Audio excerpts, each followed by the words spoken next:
One of the questions I get all the time is, how do I catch more fish while going spearfishing? And that question is kind of hard. I mean, it depends on a lot of different variables, but I'm gonna give you guys 5 easy, quick tips that you guys can use that'll help you catch more fish the next time you go spearfishing, diving, and yeah, let's get started.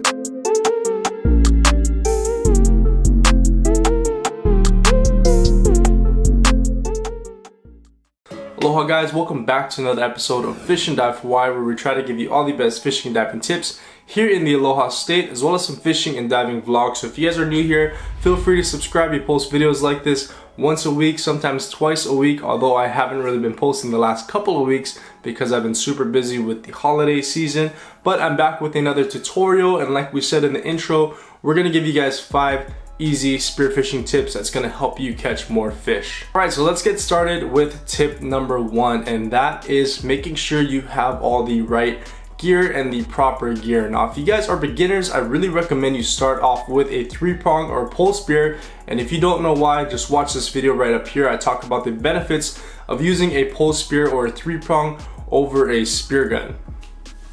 Now, having the proper equipment is not just extremely important to your safety, but it's also important to helping you catch more fish. And that's because, let's give you an example right here. Let's say you got a cheap mask from Walmart or something, or some other store, Long's Drugs or something. Then if you're in the water and the thing is fogging up, you're gonna be spending most of your time defogging the mask and trying to get it to sit comfortably on your face, and you're not gonna be focused on your dive. And that could have been fixed if you just got a better mask, like a Gold Mantis, like the one I use. Link will be in the description, and that's kind of an example of that. Another example is if you got a cheap pair of fins like the ones intended for just tourists. When you guys are out there spearfishing and out there diving, the intention is to go and hunt fish down. If you guys have a cheap pair of fins and you can't kick around and you can't dive down as efficiently, obviously you're not going to catch as much fish as you would with a high quality pair of fins. Now, if you're just getting started and you just want to test it out and you can afford to buy cheaper stuff and use it out and see if you like it and then pay up for the better stuff, I have no problem with that. That's what I did when I first started spearfishing. But if you've already been spearfishing and the goal is to catch more fish, then start upgrading your gear to better gear. Go to dive shops like Westside Dive Hawaii, talk to some of the guys, they all know what they're doing, and they'll help equip you with the proper equipment that's gonna enable you to catch more fish using that. So just make sure you have good equipment, you have proper equipment when you guys are going spearfishing. I also did another video on that right here if you want to see everything that you need for spearfishing and everything that I use. All right, tip number 2 is to do your research before going spearfishing. Now, this sounds like common sense, but it happens more often than you think, where people decide to go spearfishing, whether it's you and your buddy or you and your buddies, a group of friends. Go to a spot and the spot is blown out, the waves are 5-10 feet, and you can't go spearfishing. You're gonna have to look for another spot, which means that whatever time you woke up to go diving, now you gotta push it another hour and a half ahead, where the conditions are gonna be less ideal to find another spot because you didn't do the proper research. Now, to figure out what good diving conditions look like, I already did a video right up here, you get to check it out, where I talk about the ideal diving conditions, what to look for, the different factors, wind, water clarity, that sort of stuff. So if you guys want to check that out, click that link right up here. Now, obviously with doing research, searching up different surf reports and that sort of stuff is going to help.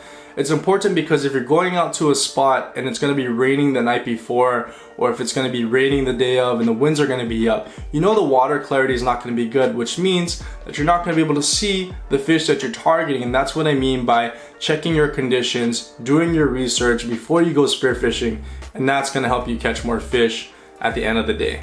All right, tip number 3 is to know the kind of fish that you are targeting on that given day or even ahead of time. Sometimes I'll have a cousin or something ask me for an uhu or a kala, and I'll pick a spot where I know the conditions are gonna be pretty good that day, and that's gonna give me a good opportunity to catch that specific fish for my cousin or for myself, whatever fish I'm targeting, which makes it easier because I'm already kind of locked in. When I'm going spearfishing, I know what I'm looking for. Any other fish that I catch is just kind of outside of what I was targeting that given day, and that right there helps me catch that one specific fish. Now, if I'm just going spearfishing with a buddy or with a group of friends and I'm kind of just, whatever I catch today, I'm just gonna target what I want to eat, on that given day, I still kind of have a game plan within the first 10 to 15 minutes of me jumping in the water. I try to get familiar with what the grounds looks like, and that takes experience. You could already probably tell within 10 to 15 minutes, if you've been diving for a couple of years, what kind of fish are going to be at this specific spot and what kind of fish to target at that location. Now, for instance, if I see a lot of baby goldfish kind of hanging out on the inside, or I see a lot of life on the inside of the reefs, chances are when I go further out, I'm gonna run into much bigger game, much bigger goldfish, and that's an indicator for the beginning of the dive that it's gonna be a pretty good dive if I keep swimming further out and looking for those bigger piles of fish.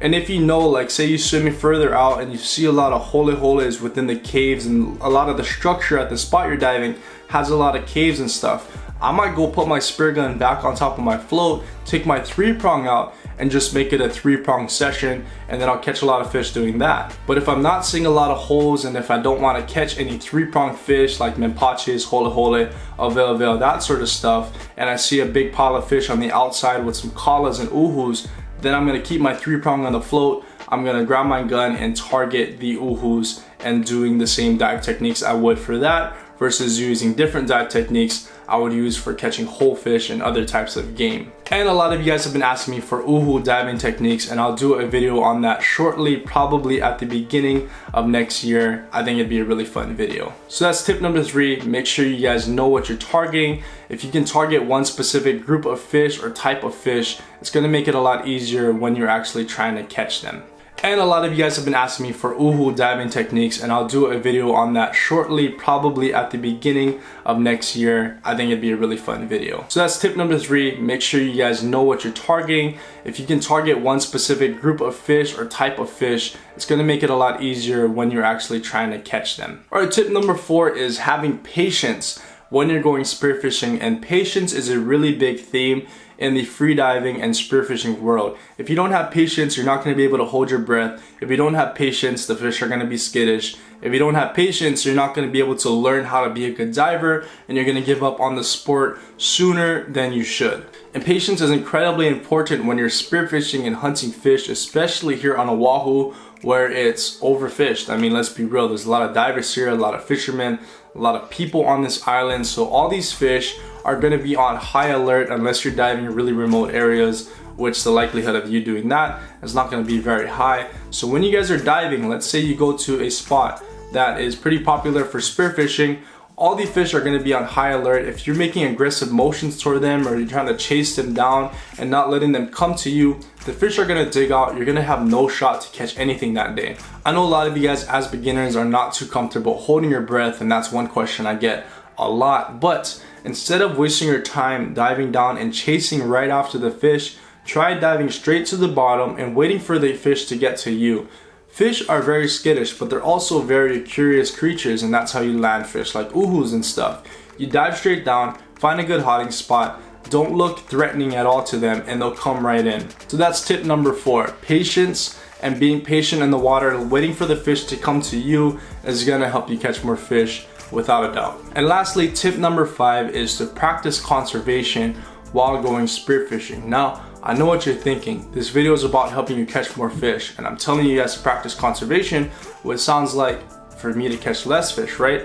No. The reason why we want to practice conservation, and if you're going spearfishing with conservation in mind, is you're not going to be blasting everything in sight, even though it's legal. You're not going to be trying to rack up your kui for your ego or whatever. You're going to be waiting for bigger fish to come in. You're going to practice more ethical ways of gathering fish while going spearfishing. And if you're doing that, you're going to catch more fish eventually, because you're going to become better divers. If you're not shooting everything in front of you within the 5-foot range, even though it's legal, and you're waiting for the bigger fish to come in, that takes a little bit more skills.